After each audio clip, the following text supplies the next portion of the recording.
ला इलाहा इल्लल्लाह मोहम्मद रसूल अल्लाह। पहला कलमा ही कुरान शरीफ का ये बताता है कि नहीं है इबादत के काबिल सिवाय परम। इस महान कार्यक्रम के आयोजक गण, आगंतुक अतिथिगण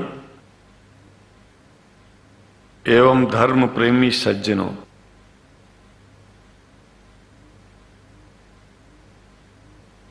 भगवान की जब कृपा होती है तो कभी धर्म की सच्चाई को जानने का अवसर मिलता है। मुसलमानों के बीच में लगातार कई वर्षों से हम जा रहे हैं और भारतवर्ष में एक नई प्रथा का प्रारंभ किया मैंने कि जब जगत गुरु शंकराचार्य भी मुसलमानों के बीच में जाकर के उनके प्रेम को समझ सके और इस्लाम की सच्चाई को जान करके इस्लाम को सारी दुनिया में एक इंसानियत का सबसे बड़ा पाठ सिखाने वाला धर्म मानने के लिए लोगों को समझावे।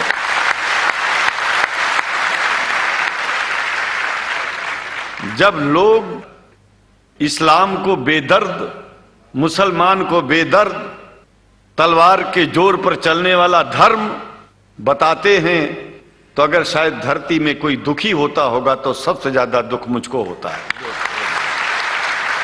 ये न सच्चाई है और न कभी ये सच्चाई हो सकती है। जिस इस्लाम ने पहला कलमा ही कुरान शरीफ का ये बताता है कि नहीं है इबादत के काबिल सिवाय ला इलाहा इल्लल्लाह मोहम्मद रसूल अल्लाह। भला आप बताइए, वेदों का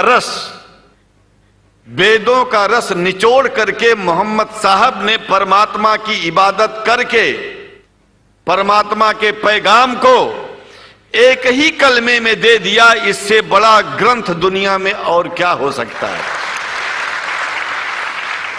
अगर कुरान के पहले कलमे को ही पढ़ करके हिंदू अपने धर्म का पालन करना चाहे तो उससे बड़ा धर्मात्मा शायद कोई नहीं होगा। कुरान को हमने गहराइयों में जा करके तो नहीं अनुभव किया, लेकिन कुरान के मानने वालों के हृदय की गहराइयों में जाके देखा कि अगर इस्लाम को पूरी दुनिया अगर स्वीकार कर ले तो इसमें कोई बुराई नहीं है। इस्लाम परमात्मा के द्वारा बताया गया सिद्धांत है। इस्लाम किसी व्यक्ति का अपना नियम नहीं है, अपना सिद्धांत नहीं है। कुछ लोग भेदभाव पैदा करने के लिए इस धरती पर मुसलमानों को बेदर्द कह देते हैं, इस्लाम को बुरा कह देते हैं। मैं कहता हूं उनसे बुरा इस दुनिया में कोई नहीं है। वो शैतान के बच्चे हैं, खुदा के बच्चे नहीं हैं। क्योंकि जहां तक मेरी अपनी पहुंच है, हमने वेदों को पढ़ा, पुराण को पढ़ा, शास्त्रों को, हिंदू धर्म ग्रंथों को पढ़ा। उसके बाद में मुसलमानों के बीच में जाना शुरू किया। हमने मुसलमानों से हाथ मिलाया तो हमारा विरोध किया गया।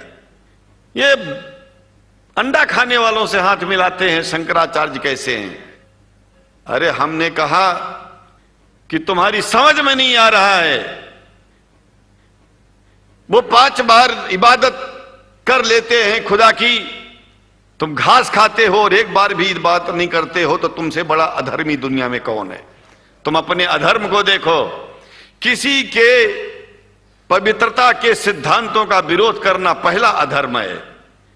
आप क्या खाते हैं, कैसे रहते हैं, अगर हमें आप दुखी नहीं करते हैं तो आपसे बड़ा इंसान दुनिया में कोई नहीं है।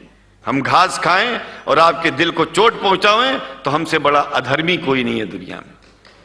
कहने का तात्पर्य सिर्फ एक है कि मैंने ये अनुभव किया है कि ये मैं एक बात जो मैंने देखा है, आप लोगों से जो प्रेम मुझे मिलता है, लोग पूछते हैं कि आप मुसलमानों में क्यों जाते हो, आप तो शंकराचार्य हो, हमने कहा कि भाई मुसलमानों से पूछो कि हमसे इतना प्रेम क्यों करते हैं, वो हमसे जो प्रेम करेगा हम तो जाएंगे।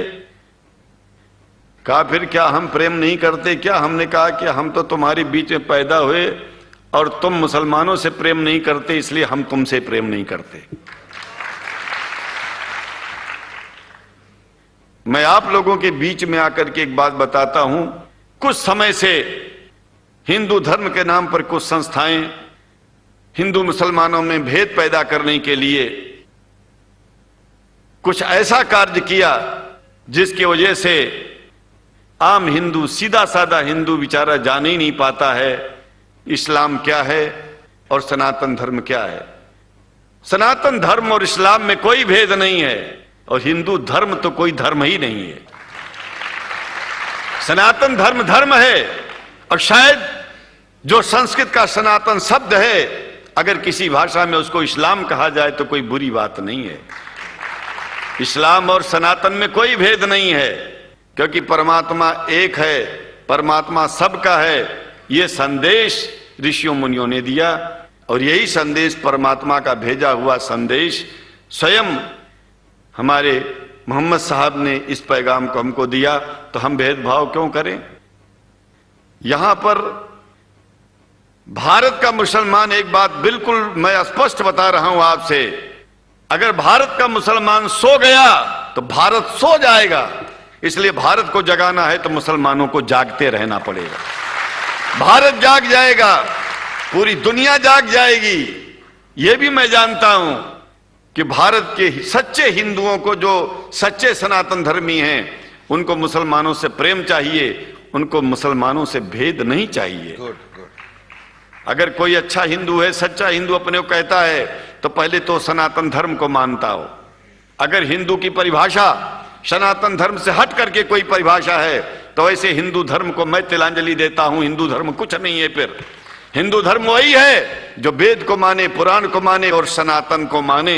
सनातन धर्म धर्म है और उस धर्म को न मान के अपनी एक नई व्यवस्था चलाना शुरू कर दे, इसका मतलब यह है, और नाम भगवान का ले। एक बात और बता देता हूं, भगवान कोई आदमी की तरह नहीं है कि रोज रोज नियम बदलेगा।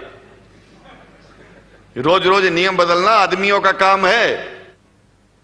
हमारे पूर्व प्रधानमंत्री साहब, मुझे दुख होता है कभी कभी, यद्यपि लोग ये न समझ बैठे कि मैं उनका विरोधी हूं। विरोधी नहीं हूं, लेकिन उनको खुद सनातन धर्म की परिभाषा नहीं आती है। विदेश में जाकर के हिंदू धर्म की गलत परिभाषा कर दी है। और हमको सबको ये दुख हुआ कि किस स्कूल में जाके पढ़े हैं। ये धर्म के बारे में बिना पढ़े हुए धर्म के बारे में बोलना गलत है। पहले धर्म को जान लेना चाहिए, फिर धर्म के बारे में बोलोगे तो प्रेम फैलेगा, शांति फैलेगी, इंसानियत सारे चारों तरफ, चारों दिशाओं में इंसानियत का प्रकाश होगा। और मैं तो कहता हूं कि अगर शंकराचार्य लोग सब मिलकर के इस विचार में स्थित हो जाएं कि सनातन धर्म वो धर्म है जो इस्लाम से अलग नहीं, इस्लाम वो धर्म है जो सनातन से अलग नहीं, और जो भेद पैदा होता है या राजनीति में होता है, साम दाम दंड भेद, ये राजनीति में है, धर्म में नहीं है। धर्म में है एको ब्रह्म द्वितीयो नास्ति, एकमेव द्वितीयम ब्रह्म ला इलाहा इल्लल्लाह। ये धर्म कहता है, ये धर्म की बात है। इसलिए हम भगवान की आराधना करते हैं, उपासना करते हैं।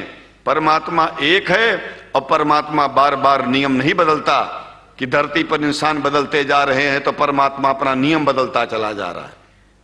ये एक बात याद रखिएगा, जब से शुरुआत हुई होगी और जब तक ये दुनिया रहेगी, ईश्वर का सिद्धांत एक था, एक है, एक ही रहेगा। मानने वाले आपस में भेद पैदा करें तो इसमें उसका कोई दोष नहीं है। दोष तो उन लोगों का है जो लोग भेद पैदा करके प्रतिष्ठा पा चाहते हैं। खास करके इतना जान लीजिए, धर्म भेद को मिटाता है और राजनीति भेद को बढ़ाती है।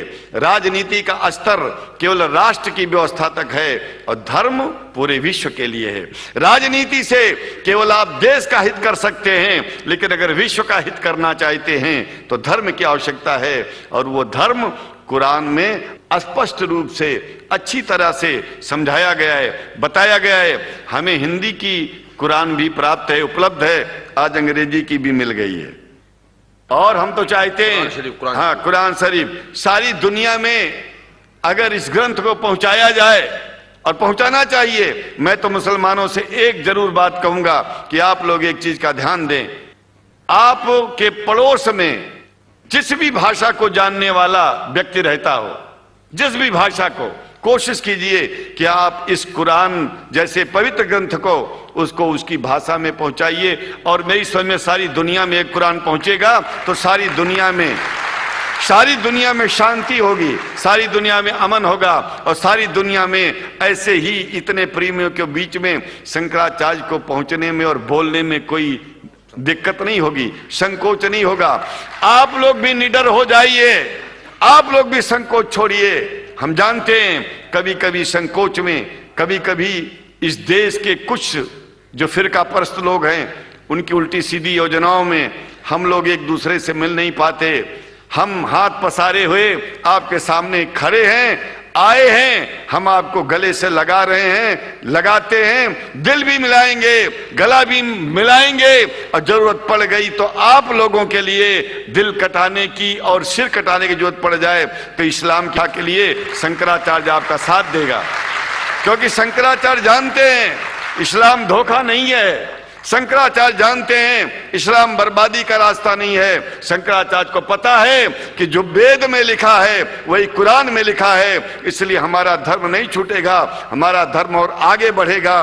अगर हम मुसलमानों को अपना सगा मानते हैं तो मुसलमान परमात्मा का बनाया है, आदमी का नहीं। हिंदू जो अपने को कहते हैं वो भी जान लें कि वो परमात्मा के बनाए हैं, तो मुसलमानों से भेदभाव करना बंद कर दें और हमारी तरह सबसे प्रेम करें। डॉक्टर लखनायत साहब, देखिए मैं अपरिचित था, जानता नहीं था, और मैं बड़ा प्रसन्न हूं कि वो समय निकाले और यहाँ आए। उनको तो मैं धन्यवाद क्या दूं, मैं तो ये चाहूंगा कि परमात्मा उनको शक्ति दे कि हम लोगों को सबको ऐसे ही सुंदर दिव्य बड़ी सभाओं में संबोधित करते हुए और हम लोगों के ऊपर वो स्वयं कृपा बनाए रखें और हम उनके साथ रहेंगे, जहां भी जरूरत होगी सदा जीवन में उनका साथ देते रहेंगे। इन्हीं शब्दों के साथ जीवन में अब जब भी याद करेंगे, जब तक मेरा शरीर है, हम आपकी सभाओं में आते रहेंगे। ओम शांति ही शांति ही शांति। शुक्रिया, और अल्लाह ताला शंकराचार्य जी को हिदायत फरमाए।